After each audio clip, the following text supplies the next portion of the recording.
Hello everybody and welcome to tonight's video. Tonight we're going to be talking about Friday Night SmackDown. Now I know some of you probably watched at 3 p.m. but I did end up watching at 8 p.m. the standard time just so that if I make this review and some people watched it earlier in the day, some people watched the same time I did, everybody gets it at the same time, everybody gets the review at the same time, and it's not delayed for anybody. So I'm super excited to get into it tonight. Very good show, I will say. I think that many people are calling it a 10 out of 10 show.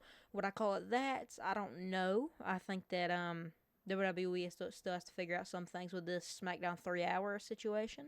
I think that SmackDown's not 3-hour worthy. I don't think it ever will be. But just the talent on SmackDown right now is good, but I feel like they can't hold 3 hours, especially with the boring storylines that we have going right now. But we're going to dive into everything, so let's hop right into it, starting off with the WWE Undisputed Championship title picture.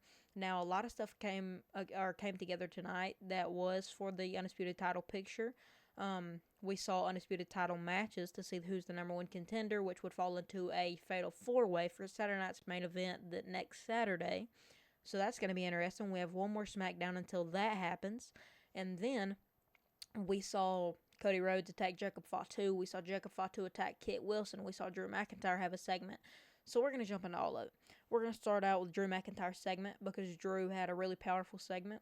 He said that, first he was actually thinking, or like not thinking the crowd, but at the same time he was on the same side as the crowd. He was being a face to the crowd at the start, and then automatically he just switched over and said that the crowd didn't believe in him. Nobody believed in him whenever he got fired, whenever he was getting beat up by the Bloodline, which, I mean, it is true. Nobody really thought Drew McIntyre was going to be a lot whenever he got fired back then. But whenever he was beefing with the Bloodline, we all know he was good. But overall, I think that the segment here with Drew McIntyre was good. We ended up seeing Jacob Fatu come out. We ended up seeing Cody Rhodes. No, Cody Rhodes didn't come out, my bad. We ended up seeing Randy Orton and Jacob Fatu come out, just them. I was thinking about whenever Cody came out and then Jacob came out, then Cody came out. I was thinking about that segment. But we ended up seeing Cody Rhodes, and he had his segment later in the night. But Drew McIntyre came out. He was talking about all that. Then Randy Orton would come out. And Randy would say a few things, not stuff that means anything, except for him saying that whenever he gets the next chance to RKO Drew, he is not going to wait like he did before. So, it is weird. I wonder when we're going to get that Randy Orton heel run. I still am waiting for that. I think that we all need that. We all need a Randy Orton heel run. And, we're inching every single week to the end of Randy Orton's career, yet we still have not gotten a recent WWE Randy Orton heel run. So I'm still looking forward to it, but with him being into the title picture, with him beating The Miz and being able to be in this Fatal 4-Way at Saturday Night's main event, it's going to be very cool to see if he wins, which I think he's definitely going to be a huge contender.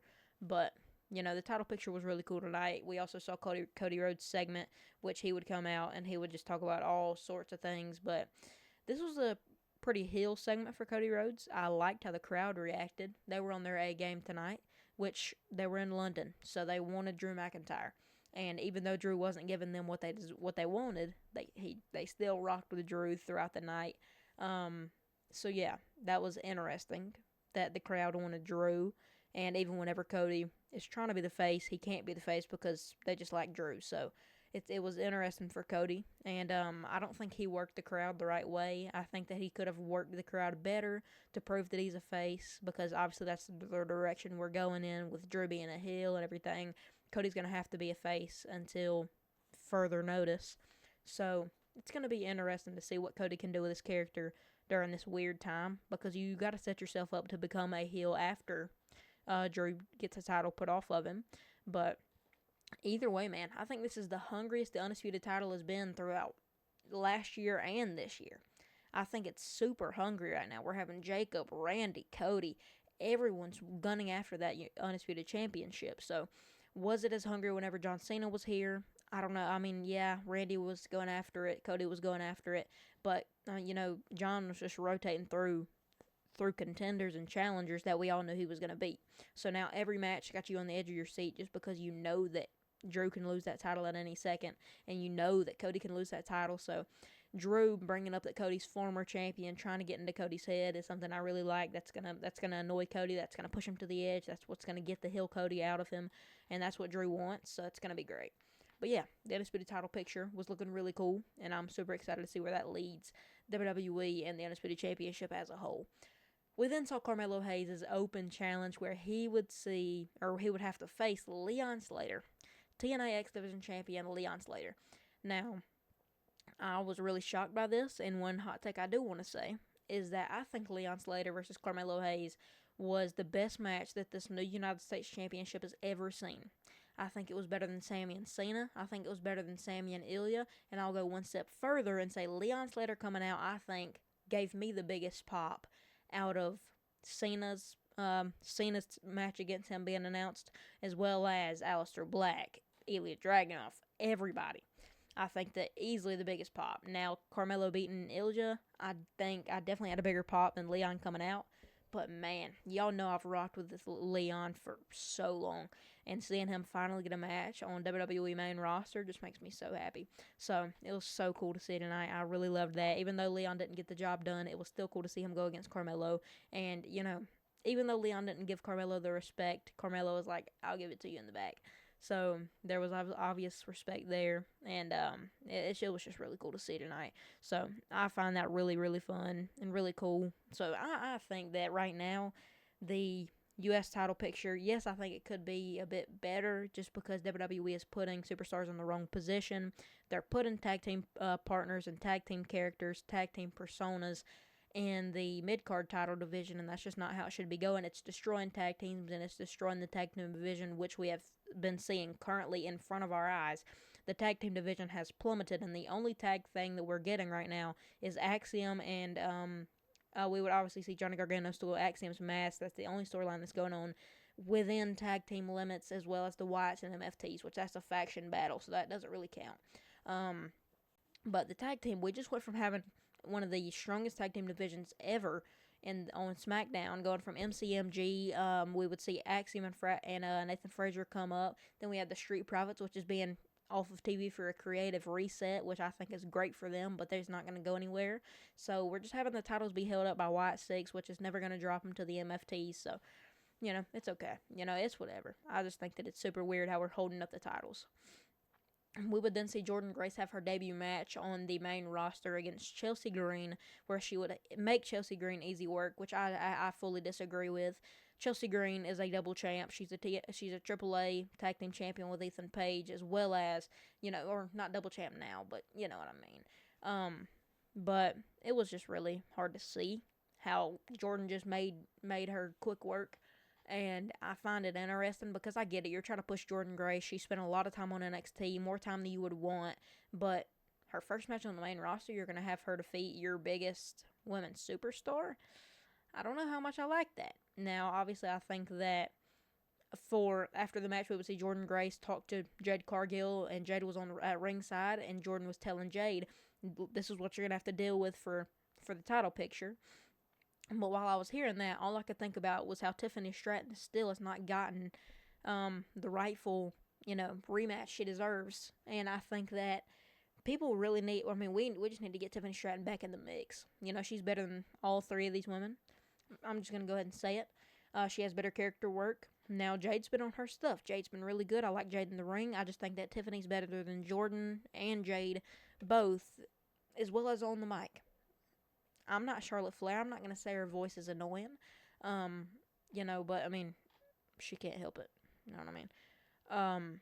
But yeah, I find it very interesting how Tiffany still has not gotten what she deserves.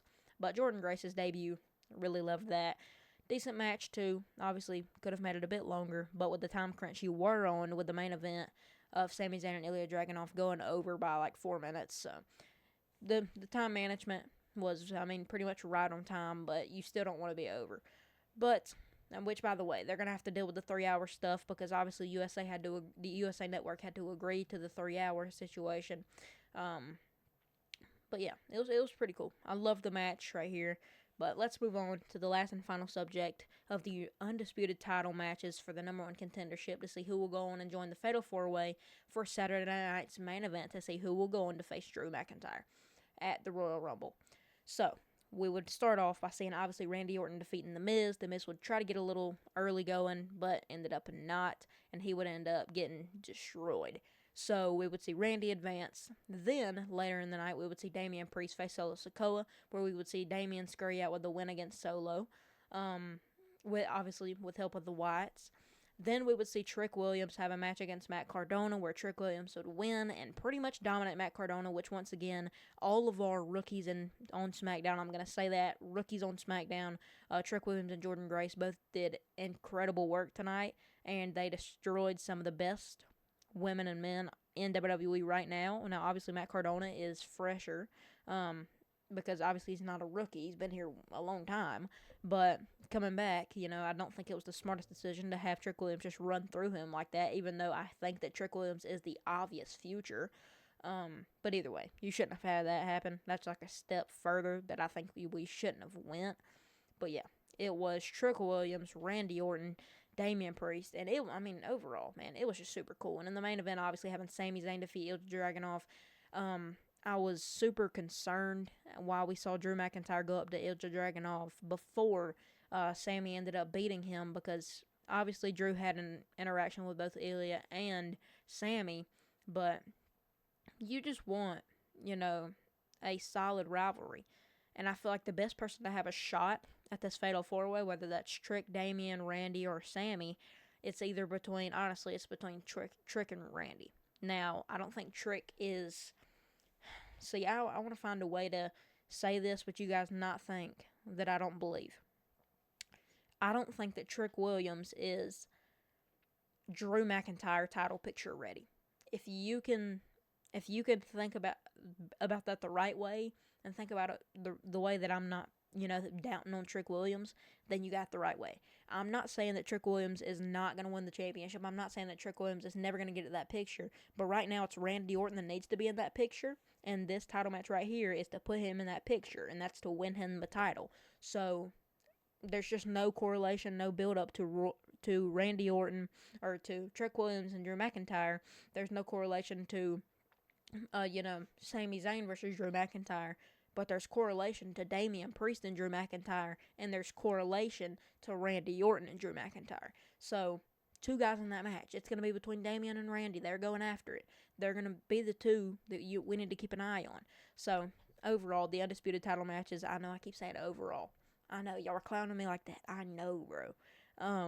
But it's a filler word. Yeah, you just got to get used to it. But tonight was so good. I really loved tonight's show. I think that they definitely handled the 3 hours better than they were last week. But either way, there's so much they need to work on with the 3 hours. It's going to be hard to get used to. But WWE is going to have to figure it out, because you can't keep flip-flopping it. And they do this every year. They move it back to 3 hours every year. But SmackDown is a 2-hour show. Monday Night Raw is a 2.5-hour show. None of these shows are 3 hours. If NXT was 3 hours, we would all be bashing it because they don't got the superstar power to do it. So, especially not now with Trick and Jordan leaving. So, this was a very good show, but I'm really looking forward to next week to see if WWE can do something else with the 3 hours, see if they can do anything better, but I think this is probably the best you're going to get right here. What a show it was. I would say, down in the comment section or down in the description box, y'all know I always give 1 through 10 rating of the shows that I review, so I'm going to give it a 10 out of 10. I hope y'all enjoyed tonight's review. Let me know down below what you thought about SmackDown, and I'll see y'all boys in the next one. Deuces.